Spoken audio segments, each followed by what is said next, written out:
여러분, 문재인 정부의 부동산 세금 폭탄은 뭐 말해 못하겠습니까? 엄청났잖아요. 뭐 가렴주구라는 이야기까지 나왔습니다. 가혹한 세금을 징세를 해서 백성들을 괴롭히는 정권이다. 그래서 가렴주구 정권이라는 말까지 했을 정도니까 어느 정도로 세금으로 국민을 괴롭혔는지 아마 여러분들도 익히 잘 알고 계실 겁니다. 그런데 윤석열 정부 와서 어떻게 하든 세금을 줄여주자 지금 굉장히 노력을 하고 있는 것도 사실입니다. 특히 말입니다. 1주택자에 대한 세금은 파격적으로 줄여줘야 된다. 제가 이런 이야기 굉장히 많이 했어요. 예. 왜냐하면요. 뭐 1주택자 중에서도 30대도 있고 40대도 있고 다 있겠지만 베이비 부모 세대들 진짜 열심히 살았거든요. 앞만 보면서 이게 별 보고 출근해서요.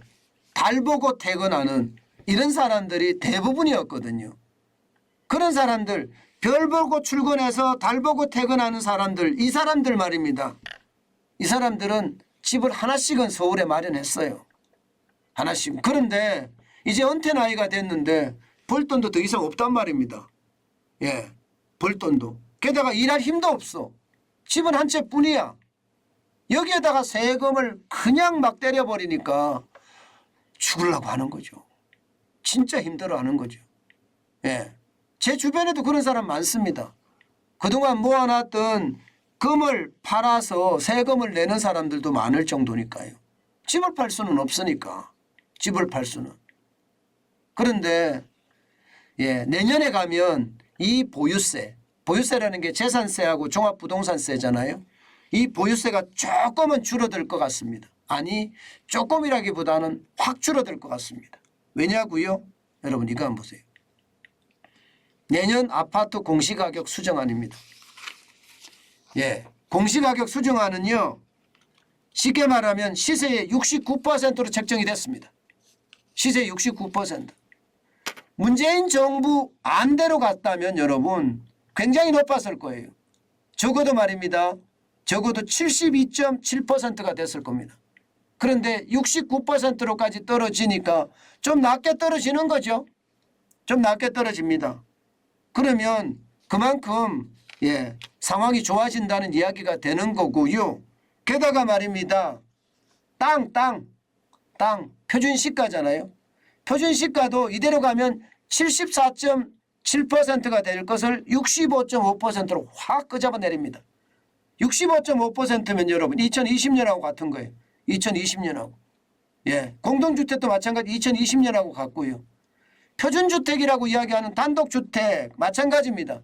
53.6%로 확 끌어내립니다. 2020년 수준으로 확 끌어내립니다. 그대로 놔뒀으면 60.4%까지 올라갔을 텐데 이게 60.4%가 올라가지 않고 많이 끌어내리는 거죠. 그러면 여러분 공시가격이 이렇게까지 끌어내리면 다른 건 어떻게 될까요? 다른 거 어떻게 될까요? 다른 거 뭐 당장 뭐 재산세 내야 되잖아요. 공시가격이 기준이니까. 재산세 줄어들겠죠? 72.7%대보다는 줄어들 겁니다. 여기다가 종합부동산세는요. 당연히 줄어들겠죠? 당연히 줄어듭니다. 여기에다가 건강보험료는 어떨까요? 줄어듭니다. 국민연금은 어떨까요? 줄어듭니다. 다 줄어듭니다. 2020년 수준으로 돌아갑니다. 물론 가격이 올랐기 때문에 2020년 수준보다는 많이 내겠지만 그래도 이게 보유세를 확 줄여준다 이렇게 이야기를 하는 거니까요. 그럼 얼마나 줄어들까? 한번 볼까요? 여러분 보세요.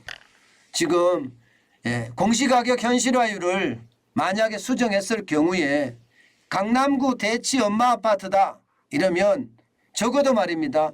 799만 원을 내야 될 세금을 2020년 수준으로 돌아가지는 않겠지만 그래도 적게 냅니다. 653만 원 냅니다. 2022년 올해입니다. 731만 원보다는 낮죠. 2023년에 어떤 기존안보다는 적어도 18%가 줄어드는 거예요. 18%. 18%면 굉장히 많이 줄어드는 겁니다. 마찬가지로 용산구 이촌 한가람 여기도 마찬가지입니다. 이대로 그냥 가면 내년에 680만 원의 보유세를 내야 됩니다. 재산세와 종합부동산세를 합쳐서 내야 됩니다. 그런데 내년에는요 547만 원까지 줄어들어요. 547만 원까지. 게다가 말입니다. 마포구 마포 레미안 프로지오도 마찬가지예요. 2022년 올해 412만 원을 냈는데 내년에는 361만 원으로 줄어들고요. 동대문구 레미안 크래시티도 마찬가지입니다. 247만 원을 올해 냈고 내년에 245만 원을 낼 뻔 봤는데 209만 원으로 줄어들죠.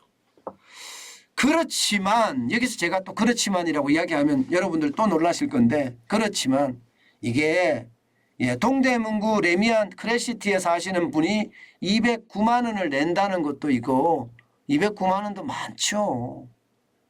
보유세가 여러분 361만 원을 내는 것도 이것도 많습니다. 여러분 국민연금 얼마나 받을까요? 국민연금 한 달에 100만 원 받기 굉장히 어렵습니다. 한 달에 100만 원 받기가. 그러면 동대문 레미안 크래시티에 사시는 분은 2달 국민연금이 날아간다고 생각하는 거예요. 그러면 10달 국민연금 가지고 살아야 되잖아요. 10달.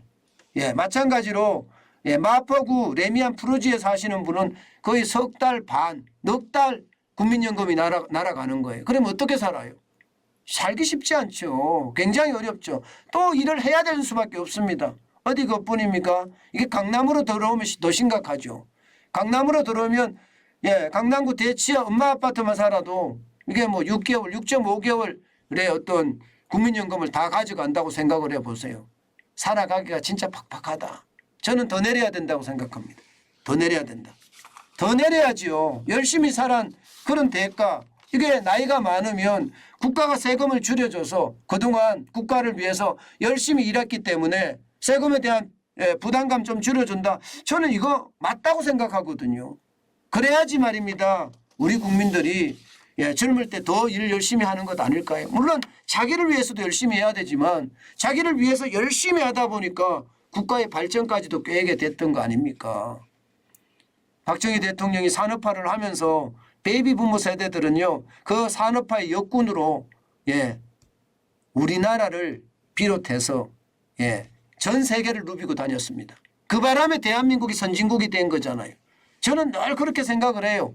베이비 부모 세대들에게 혜택을 줘야 된다. 그들에게 밥그릇을 뺏으면 안 된다. 그런 이야기 저는 많이 하거든요. 세금은 줄여주고요. 혜택은 더 많이 가게 하는 것. 이것은 미래 세대들이 해야 되는 저는 책무이기도 하다고 생각합니다. 특히 말입니다. 과욕 부리지 않고요. 열심히 살아서 집이 하나 있는 사람 이분들에게 대해서는요. 저는 정부가 참 감사 인사를 못할 망정 세금 폭탄은 안 때렸으면 좋겠습니다.